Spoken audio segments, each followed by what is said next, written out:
5 শ্রেণীর মানুষকে রমজান মাসে আল্লাহ মাফ করে না। এই মাসে অসংখ্য গোলাম মাফ পেয়ে যাবে। 5 শ্রেণীর মানুষ রমজান আসলেও মাফ পাবে না।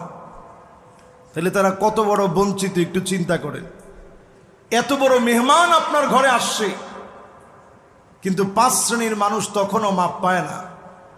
এর মধ্যে 1 নাম্বার মুশরিক, যেই লোকটা শিরক করবে, আল্লাহ ছাড়া অন্যের কাছে চাবে, আল্লাহ ছাড়া অন্যের কাছে মাথা নোয়াবে, আল্লাহর কাছে অন্যের কাছে শরণাপন্ন হবে, আল্লাহ ছাড়া অন্যের কাছে ধর্ণা দিবে, এমন লোককে রমজানেও যিনি মাফ করবে না, ক্ষমা করে দিবে না, তিনি কে?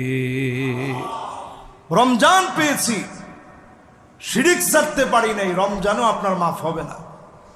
রমাদান আসার আগে শিরিকের গুনাহ যারা গুনাহগার, এখনই মাপ চাওয়ার সময়। আমরা অনেকেই মনে করি আমল তো অনেক করছি, আমলের তো কোনো অভাব নাই, আল্লাহ তো মাফ করবি, তিনি গফুর গফফার। আনানাস সামা, গুনাহগুলো যদি সমুদ্রের ফেনা পরিমাণও হয়ে যায়, আনানাস সামা মানে আকাশের মেঘমালা পর্যন্ত যদি পৌঁছে যায়, করাবাতুল আরদি খাতিয়াতান, সারা দুনিয়া যদি আপনার গুনাহ দিয়ে ভরপুর হয়ে যায়, শিরকের গুনাহ না করেন, শিরকের মতো বড় অন্যায় না করেন, সব গুনাহগুলো ডেকে ডেকে যিনি রমজান মাসে মাফ করে দিবেন, তিনি কে? 1 নাম্বার পেলাম, শিরকের গুনাহ আল্লাহ মাফ করে না।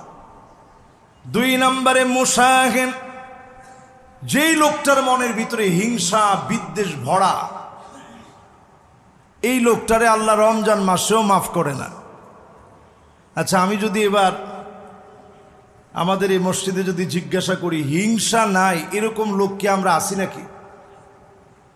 যদি আমারই প্রশ্ন করেন যে হুজুর আপনার মনে হিংসা আছে কিনা, শয়তান একটা ফিতরতিভাবে এই হিংসাটা আমার ভিতরে জাগ্রত করবে, এটা খুব স্বাভাবিক বিষয়। এটা থেকে বাঁচার উপায় কি? যখনই আপনার মনের ভিতরে হিংসা আসবে, যে ব্যক্তির জন্য আসলো, একসঙ্গে পড়াশোনা করছেন, উনিও এখন অনেক বড় হয়ে গেছে, স্বাভাবিক তখন আপনার মাথার মধ্যে আকাশ ভেঙে পড়ার মতো অবস্থা, যে সে একসঙ্গে পড়লাম, সে এত বড় হয়ে গেছে আর আমি আমার জায়গায় রয়ে গেলাম।